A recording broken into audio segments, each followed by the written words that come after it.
L'humanité a perdu. Le virus fou qui transforme un être humain en une créature enragée, assoiffée de sang. Les humains immunisés ont dû se terrer dans des abris avec de la nourriture, de l'eau et de l'électricité.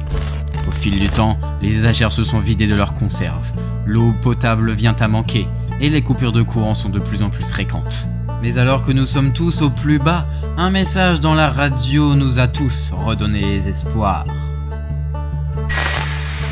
To all survivors, the infection is in decline. Seek others and rebuild. Nous allons renaître de nos cendres et rebâtir ce que nous avons construit en tant de siècles. La civilisation humaine renaîtra.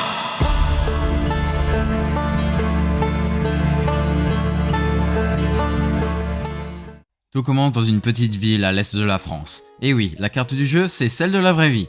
Nous allons donc nous installer du côté de Molsheim, une ville de taille moyenne que personnellement je connais très bien. Voilà, nous y sommes. Ma première tâche est de transformer un bâtiment en un quartier général, le cœur de notre ville, un peu comme le donjon de Kingdom Castle pour ceux qui reconnaissent. Nous nous sommes établis dans l'église de la ville, avec plein de bâtiments autour, et de la verdure. Des champs et des entrepôts peuvent être habilités. Une fois installé, la radio reçoit un message. J'ai beau répondre, il continue de tourner en boucle. Sûrement un vieux message automatisé lors du début de l'infection. Et l'élite de la communauté, les escouades, qui eux sont chargés de fouiller les bâtiments hors de nos murs. Mais il faudra faire attention aux infectés. Ils se réfugient dans les bâtiments le jour et sortent uniquement la nuit. À ce moment, chaque ressource est cruciale. Conserves, munitions, armes, matériaux, tout vaut de l'or aujourd'hui. L'on m'a conseillé d'établir un centre de recherche au centre de ma ville pour débloquer les nouvelles technologies, ou plutôt les redécouvrir. Le reste de la populace va devoir raser les quelques arbres dans la clairière d'à côté. Il faudra tout rénover, et vite. La nuit est tombée subitement, les travailleurs rentrent en sécurité et l'escouade est au poste de garde, prêt à faire feu sur tout ce qui bouge.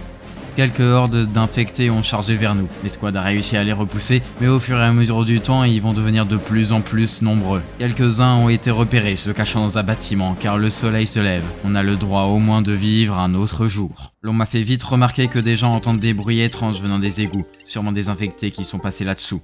Très bien, dans ce cas, nous allons nous préparer au pire. Et grâce à un peu de bois, je peux transformer n'importe quel bâtiment d'une taille raisonnable en un abri pour accueillir des survivants. Reste plus qu'à trouver le bon endroit. Et cet immeuble est un parfait candidat. J'ai engagé une escouade supplémentaire pour fouiller encore plus la ville et s'assurer qu'il n'y a pas d'infectés dans la zone. Au crépuscule, on me dit qu'une voiture sur un parking au loin pourrait être encore en état de marche, ce qui me débloquerait les expéditions au loin tout en pouvant transporter plus de ressources à la fois. Mais il se fait tard, nous verrons ça demain, s'il y en a un. Cette nuit a été pareille que la dernière. Des hordes sont venues nous attaquer, mais nous sommes bien assez forts pour les repousser. Je sais que la quantité d'infectés vont augmenter très vite. Et à l'aube, j'en vois déjà les escouades piller les bâtiments autour. Il n'y a pas une seconde à perdre. L'on m'a appelé pour me signaler qu'un morceau de viande a été suspendu à une corde, comme pour faire un piège pour capturer ou tuer des infectés. Je leur dis de vérifier s'il est inoffensif et désarmé et continuer à marcher. Ou plutôt à rouler, car la voiture du parking de la veille est bel et bien fonctionnelle. Me voilà désormais avec un moyen de transport moderne. Ça va nous faciliter la tâche. Cette nuit est un peu spéciale, la pleine lune retient les infectés à l'intérieur. Donc ce soir, c'est Urbex Nocturne et une super occasion pour tester la berline récupérée sur le parking. Les ressources rentrent comme il faut, on pourra au moins accueillir du monde en plus si besoin. Et d'ailleurs à l'aube, un groupe veut rejoindre notre cause. Très bien messieurs dames, c'est par ici. Allez donc vous réchauffer et prendre une conserve, ça vous refera un repas chaud. Nous allons réhabiliter maintenant un ancien appartement pour en faire un centre de recherche. Et récoltons aussi les matériaux des petits bâtiments inutilisables aux alentours. Ça nous fera de la place également. Et cette nuit-là, il risque d'avoir beaucoup plus d'infectés que la dernière fois. 3 hordes sont arrivées en même temps, s'acharnant sur le moindre relâche sur nos bâtiments tout juste construits. Les escouades sortent pour essayer de les tuer, mais un homme a perdu la vie sur le coup. Il est mort en héros et ne sera jamais oublié par ses collègues.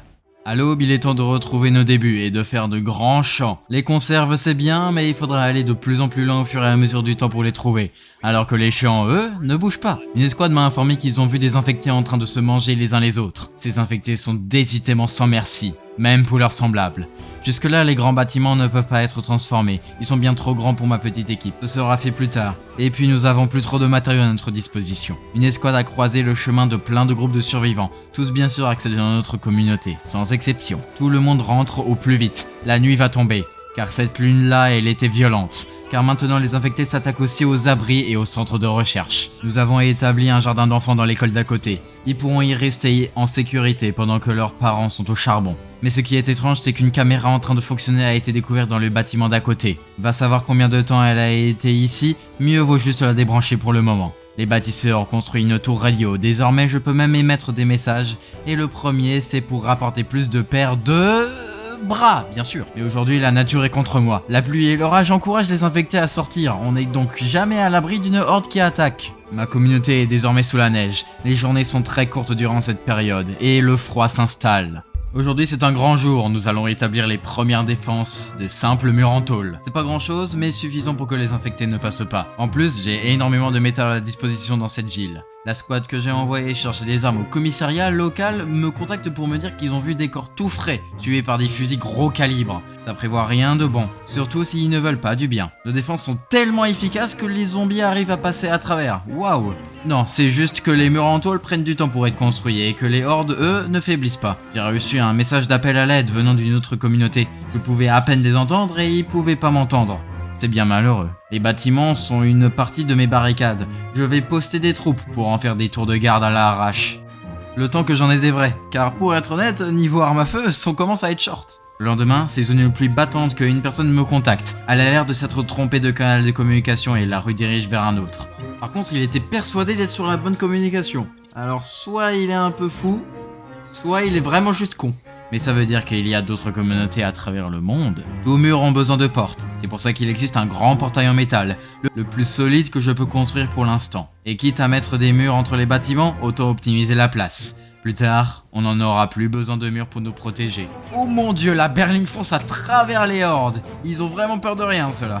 En pleine journée, 5 à 6 groupes d'infectés ont attaqué mes défenses. Ça a été facile, mais bordel, en pleine journée, je m'y attends pas. Il faut vraiment que l'on finisse les défenses au plus vite. Car je sais pas comment on perd, mais j'aimerais pas que la ville soit ravagée par les hordes. Et en plus, la berline est saine et sauve au final. Mes murs ont poussé comme des champignons au fur et à mesure des jours, et ça c'est beau à voir. Définitivement, rien ne pourra passer à travers ceci. Mon prochain objectif, ce sera de soit trouver, soit de fabriquer des vraies armes à feu.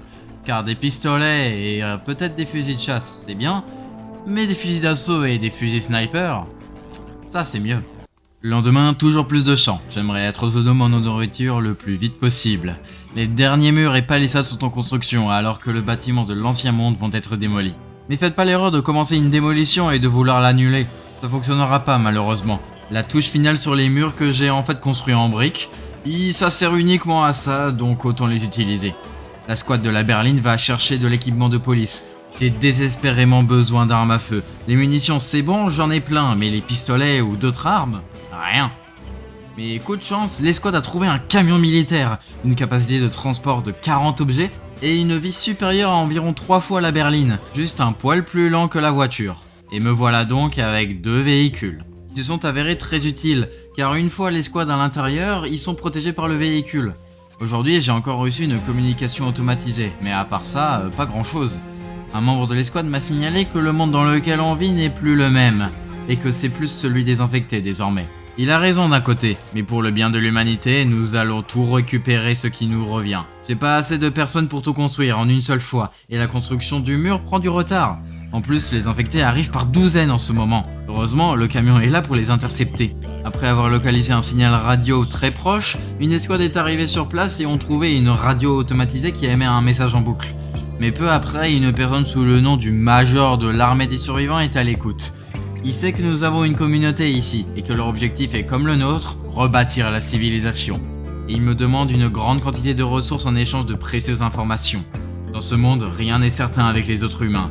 Mais une armée gouvernementale, c'est peu probable que quelqu'un arrive à se faire passer pour eux. Les murs sont enfin en train d'être construits, et ça fait seulement 5 jours que j'attends. Allez, finissez-moi tout ça! Oups, désolé, mon perso d'anno 1800 a pris le dessus. Et tout ça arrive bientôt, je vous préviens. La berline a été envoyée chercher des conserves dans un grand magasin qui IRL est un Super U. Alors que le camion a été envoyé en expédition au sud de la ville pour apporter des conserves, du carburant et des médicaments. La communauté prend forme, les tours sortent de terre et les bâtiments de l'ancien monde sont adaptés aux besoins des habitants. Et des champs et une cuisine ont été mis en place pour préparer les plats de la ville. Ça y est, Ils sont là. L'armée est arrivée pour récupérer leur dû. Je leur ai donné ce que je pouvais. J'ai techniquement rempli leurs demandes. Mais par contre, pas la peine d'arriver en véhicule blindé. C'est pas avec nos revolvers qu'on va faire grand chose. Ils ont récupéré ce qu'ils volaient et ils sont repartis aussi vite qu'ils sont venus. Mes scientifiques sont en train de chercher comment faire des armures en plaques. Ils ont une excellente protection face aux infectés et une protection moyenne contre les armes à feu, mais ralentit les squads. De nombreuses recherches sont disponibles, de la fabrication d'armes à la construction ou même à la fabrication de médicaments. Les squads est revenu au magasin et se sont retrouvés face à face avec une horde d'infectés. Une personne est presque morte durant l'escarmouche. J'envoie la berline récupérer le butin un peu éparpillé dans la ville, avant de placer du fil barbelé les longs des bâtiments. Ils sont très exposés et il y a quand même des travailleurs à l'intérieur. C'est le mieux que je puisse faire en attendant des vrais murs. Le major m'a recontacté pour qu'on puisse parler de notre accord. Et il a tenu sa promesse et m'a autorisé des questions. Il y a bel et bien d'autres forteresses comme la nôtre, se débrouillant pour survivre, et chacun ayant une spécificité. Ils ne savent apparemment pas grand chose de plus sur les infectés que nous, et qu'ils rencontrent régulièrement des pillards qui n'hésitent pas à faire les pires choses que l'être humain peut faire. Il me dit qu'ils sont parfois même pires que les infectés eux-mêmes, mais que apparemment le reste des informations ont été classifiées, même si de nos jours, rien ne peut vraiment être classifié. Il ne voudra juste pas me le dire. Mais il m'a aussi dit qu'ils tuent pas forcément tous les infectés. J'ai comme l'impression qu'ils font pas que rebâtir la civilisation. Les démolitions sont en train d'être terminées, laissons place à de la terre exploitable. Les fortifications grandissent de jour en jour et une horde arrive pour conclure la journée. Ils ont été nombreux, mais les escouades embarquées en véhicule les ont exterminés. La mission se porte à merveille. La civilisation humaine renaît de ses cendres et demande qu'à grandir de jour en jour. Et ceci, mon cher auditeur, n'est que le début d'une grande aventure.